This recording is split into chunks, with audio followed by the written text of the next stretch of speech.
பேச்சு பேச்சு எப்படி பேசுகிறோம் பாருங்க, எப்படி பேசுகிறோம் பாருங்க. வம்படி ஆங்கில சொற்களை கலந்து உங்களுக்கு தெரியாது. 20 விழுக்காட்டு சொற்களை தமிழ் இங்கிலீஷுக்கு பிச்சை போட்டிருக்கு, ஆங்கிலத்துக்கு பிச்சை போட்டிருக்கு. எப்படின்னா நம்ம மொழியில இருந்து 500க்கு மேற்பட்ட சொற்களை அவன் எடுத்து பயன்படுத்துகிறான். நம்முடைய கொல் அவனுடைய கில், நம்மளுடைய காசு அவனுடைய கேஸு, நம்முடைய கலாச்சாரம் அவனுடைய கல்ச்சர், நம்முடைய கட்டுமரம் அவனுடைய கட்டுமரான், நம்முடைய நாவாய் அவனுடைய நேவி, நம்முடைய பேச்சு அவனுடைய எஸ்போர்ட்டு ஸ்பீச், அவனுடைய நம்ம உடன் அவன் எஸ்போர்ட்டு சடன், நம்மளுடைய பஞ்சு அவன் எஸ்போர்ட்டு ஸ்பாஞ்சு. அவ்வளோதான். அவன் நம்மகிட்ட இருந்து பல சொற்களை எடுத்து அவன் வச்சுருக்கான். அவனுக்கு ஒன்றுமே இல்லை அவனுக்கு. நீங்கள் இதில் பாருங்கள், நீங்கள் பாருங்கள் நம்ம எப்படி பேசுகிறாங்க பாருங்கள். சும்மா சில இது உங்களுக்கு மாதிரிக்காக காட்டுறேன்.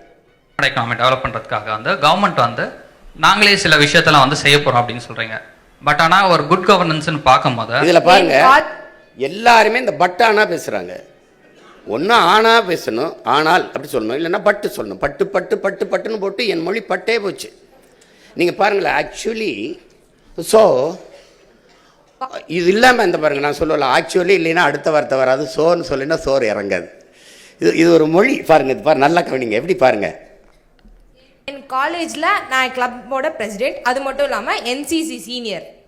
ஸோ எங்களுக்கு ஈக்குவலாக தான் ரைட்ஸ் கிடைக்குதே தவிர மென்ஸ்க்கு அதிகமாகவோ விமென்ஸ்க்கு கம்மியாகவோ, அப்படி இல்லைன்னா உமன்ஸ்க்கு அதிகமாகவோ மென்ஸ் எங்களுக்கு சம வாய்ப்பு கிடைக்கும். சொற்கள் இல்லாமல் இல்லை, வம்படியாக பேசுறது அதில் ஒரு அறிவுன்னு ஒரு அடிப்படை தானே. என் உடன் பிறந்தார்களே, அடுத்தவன் மொழி எனக்கு எப்படி அறிவாகும்? ஒரே கேள்வி, இதுதான் கேள்வி. ஏய், அவன் மொழி எப்படா எனக்கு அறிவாகும்? அப்போ ஏன் மொழி அறிவு இல்லையா? அது அறிவு இல்லையா? நமது சின்னம் விவசாயி. போட்டு பாருங்க ஓட்ட, அப்புறம் பாருங்க நாட்டை.